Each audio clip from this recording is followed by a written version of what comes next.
Copa. En este video vamos a ver cómo puedes hablar del clima o del tiempo. Vamos a ver primero el vocabulario. Ba'éichapa arareko.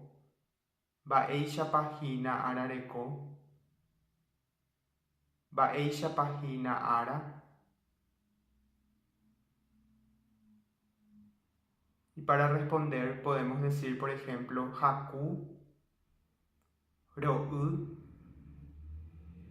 ho'nsa, haku hína, ro'y hína, ho'nsa hína.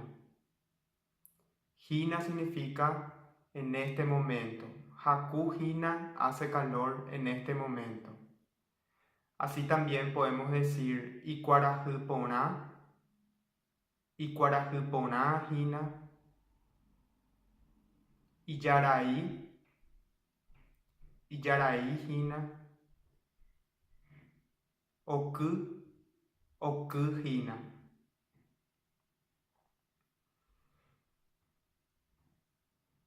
También podemos decir mba'épa ñañandu, que sentimos. Y en este caso diríamos, por ejemplo, chembyry'ãi, chembyry'ãi, tengo calor. Chero'y, tengo frío. Néi ko'ápe opa jajocháta ag̃amie.